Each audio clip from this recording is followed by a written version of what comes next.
مرتب باشه. والله الحمد او مرحمات تفيد روش كجول هدي وبهدي صافيش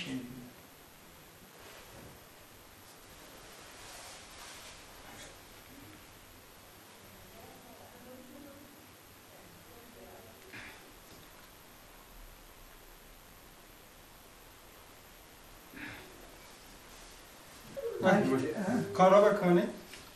Karabakane. Sen şart destek. Hele eskiden böyle bir şekil yürüyemiyorduk. Evet. Sadece yatalak. Öyle öyle. Hadi.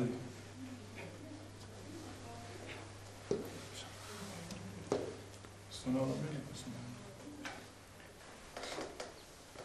Dest xarage, pê xarage. Desteği hapse girer.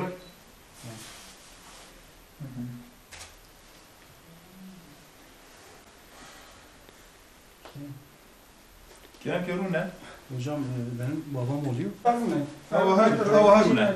Hava Harune.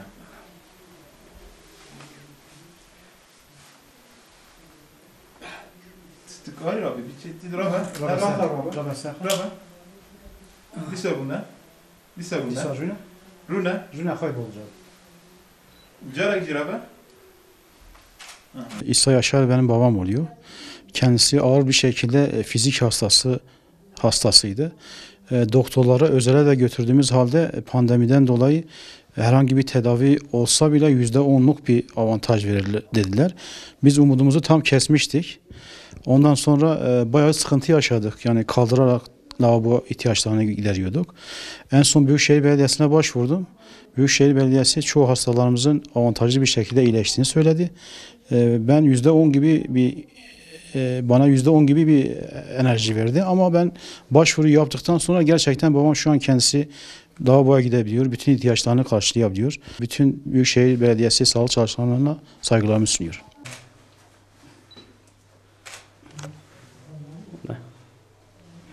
O ne?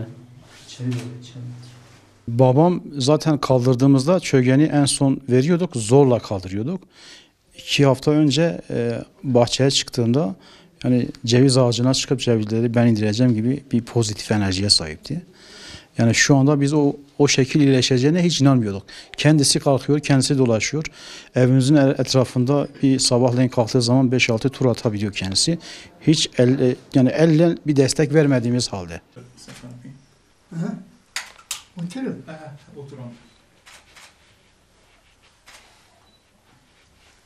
Amca geçmiş olsun. Sağ ol. Allah şifa versin. Sağ ol. Allah razı olsun. İsa Yaşar yakınları kendisinin fizik tedavi alması için bize başvuruda bulundu. Biz de geldik, doktorun verdiği reçeteyle hastamıza bir tedavi planı uyguladık. Kendisi hemipleji hasta, yani felçli hastamızdır.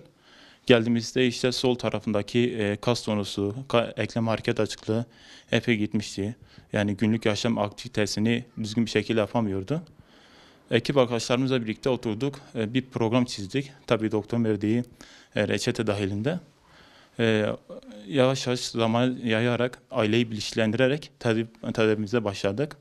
Şu an hastamız tek başına yataktan kalkıp evin içerisinde, evin dışarısında kendi işini yapabilmektedir. 3 aylık bir tedaviye yaydık programımızı. Kas kuvvetini arttırdık, eklem hareket açıklığını arttırdık. Ondan sonra beyindeki olan nöroplastisiteyi geliştirdik ki vücut tekrardan eski unutmuş olduğu hareketlerini yerine getirebilsin diye. Şimdiki hastamız %80 oranında bir iyileşme sağladık. Kendisi de memnun, ailesi de memnun. Halen devam ediyor programımız. Tam istediğimiz seviyeye ulaşınca bunu bırakacağız. Allah razı olsun inşallah. Geçmiş olsun abi. Sağ ol. Abi geçmiş olsun. Sağ olasın. Sağ ol. Allah razı olsun. Sağ olasın. Abla bakma. Kolda hala ağrısı çok var. Ayakları iyi ama.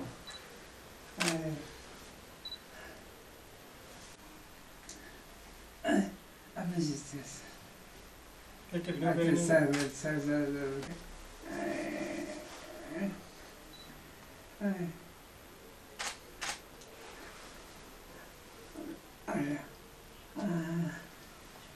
Biraz yürüsün sadece o Destek ayak. bırakıyorum ha. Aynen. Amca Sağda hazırsın. zaten göstereceğiz.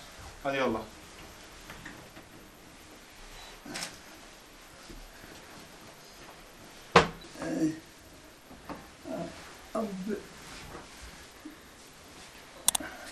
Anne sen de yardımcı ol.